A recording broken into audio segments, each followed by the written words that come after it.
Penn State just added one of the most physical young safeties in college football, and I'm here for it.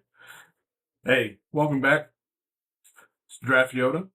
We're data-driven and prospect-focused. Today we're going to break down Penn State safety Marcus Neal Jr., currently scoring a 9.01 out of 10. My safety number 3, and my number 45 overall prospect going into this college football season. This is a real fun safety evaluation because Marcus Neal is a different type of player than some of the other top safeties on my board. KJ Bolden is a rangy Georgia safety who can patrol the deep middle, play multiple roles, and erase space on the back end. Marcus Neal is different. Neal is a downhill, strong safety. He's a box defender. He's a run game weapon. He's the type of safety who wants to trigger fast, take on blocks, chase plays from the backside, and arrive with some bad intentions. You know? Marcus Neal Jr. came out of Raytown South near Kansas City, Missouri. And he was not just a good football player. He was Missouri Class 5 Defensive Player of the Year. As a senior, recorded 100 tackles and 5 interceptions. And tells you a lot about the profile before he even got to college. You know, productive, physical. He was around the football. He was already showing combination that defines his game now. Signed with Iowa State as a 4-star recruit, top 35 safety in the 2024 class. You know, it's a strong recruiting profile. Not some unknown developmental flyer, you know, not a no-star coming out of nowhere. Had some real talent going into college. You know, played 13 games as a true freshman. Finished with 18 tackles and a sack. And while there was not a huge production in his freshman season, he got reps and learned the speed of the college game and learned the defense. And getting comfortable fitting in the run at the next level was hugely important to him coming into 2025. Because in 2025, he became one of the most productive young safeties in the Big 12.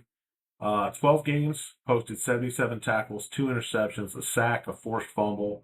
Also had 33 run stops as a downhill presence. Around 80 tackles, 11 tackles, 4 loss.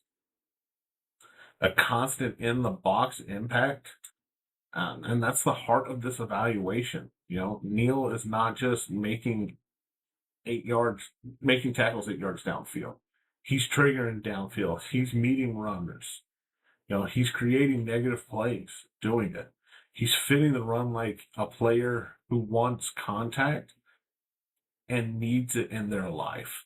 After 2025, Neal transferred in the portal to Penn State, where his coach moved. You know, it's a major move. Because now he goes from the Big 12 to the Big 10. And the Big 10 has a stronger national stage. You know, that's part of the evaluation that's going to matter. You know, it's going to give him more visibility. He's going to have more physical games. There's going to be more NFL eyes on him. You know, if he goes to Penn State and becomes a tone setter in that defense, the NFL consideration is going to get loud, and it's going to get loud fast. What makes him special to me, and it's the first thing that really pops off, is the run defense. He's excellent against the run. It is his bankable trait. He is a downhill force from the box. He triggers quickly. He takes strong angles. He's comfortable playing through contact. He has the size to handle physical side of position. You know, he's 215 pounds. He's built more like a true strong safety. And that matters. Because when you play near the line of scrimmage, you're going to take on blocks. You're going to have to fit against pulling linemen. You're going to have to tackle running backs with momentum, and you're going to have to hold up in traffic. You know, Neal can do that. He's not just a space player; he's a contact player. You know? I love his trigger. You know? He's downhill, and he's downhill in a hurry. When he sees the run, he goes.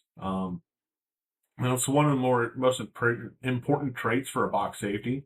You cannot be late. If you hesitate, the crease opens. If you take a false step, the back is already through the hole. If you wait for the play to declare perfectly, you're going to be making the tackle 6 yards down the field at the earliest. He doesn't play passive. Neal doesn't play passive at all. He attacks, he sees it, and he goes. And that's why, the tackle for loss production matters so much to me when it comes to Neal. Third trait I really like for him is his speed. Speed. His speed. Neal has plus lines. This plus straight speed, straight line speed. It shows up when chasing players. He can close on a player. Um, he can run alleys. He can get from depth to the football, and he can do it very quickly. Offenses will try to isolate you. They will force you into space. They will make you run. They will make you tackle athletes in the open field. Neal has enough speed to survive that. The speed and physicality combination is the draw for Neal. If he were only physical or if he were only fast, he wouldn't be where he's at. But being fast and physical gives him a real NFL lane. And like I said, 215 pounds, and his frame is exactly what I want from a strong safety. One of the plays that really shows his profile is against Cincinnati.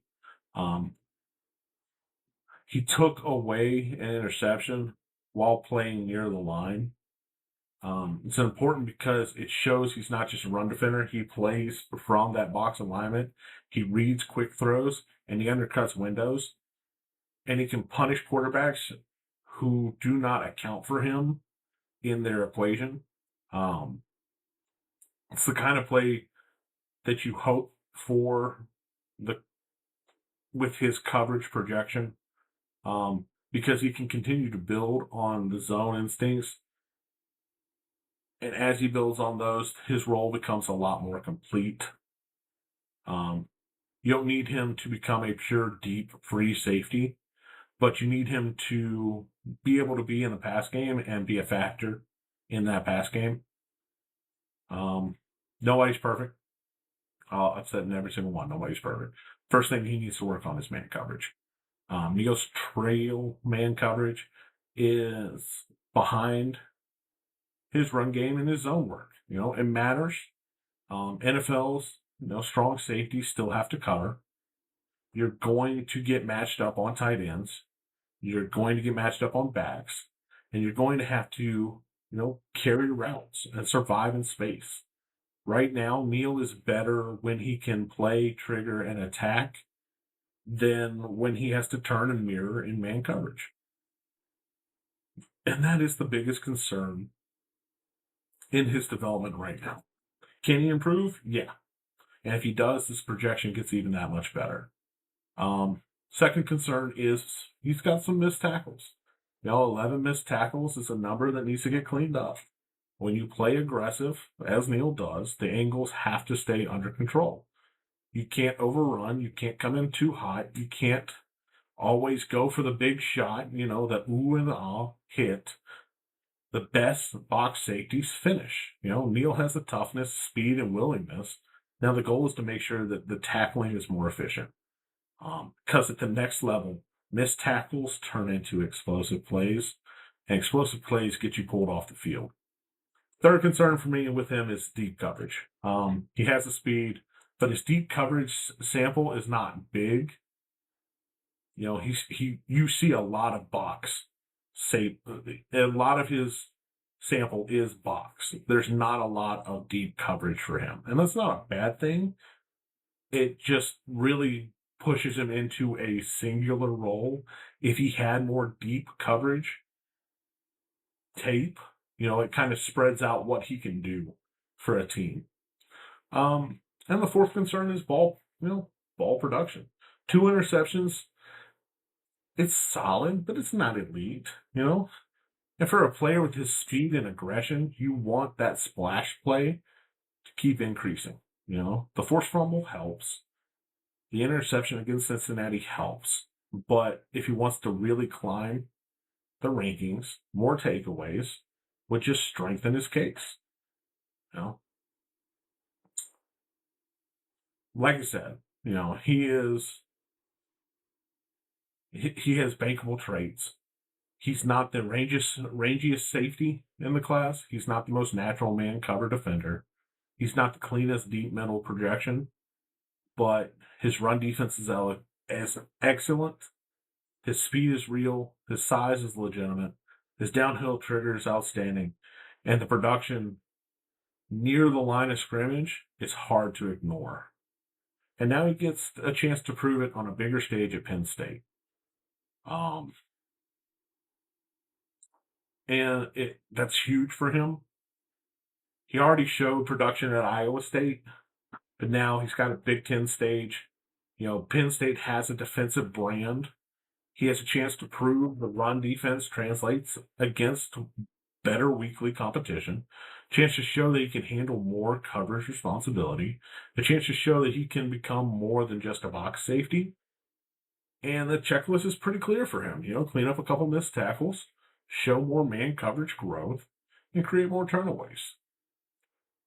Prove he can handle split field and deep zone reps when asked. If he keeps improving on those, what he's already shown us in the run game makes him an incredible safety at the next level. Can he climb higher than safety 3? Yes. But the coverage has to improve. The run defense is already strong. It's elite. The size speed are already good. The downhill profile is very, very clear. I just need to see how you handle coverage a little bit better. That's all. Clean that up, and who knows, you could break into first round. Now, currently, he has a 9.1 out of 10, 45 overall. Safety number 3 coming into this college season is a downhill strong safety with size, speed, and run game toughness that makes him a clear box safety. He shows the ability to trigger downhill, meets the run near the line of scrimmage, he takes on blocks, and he chases plays with closing bursts.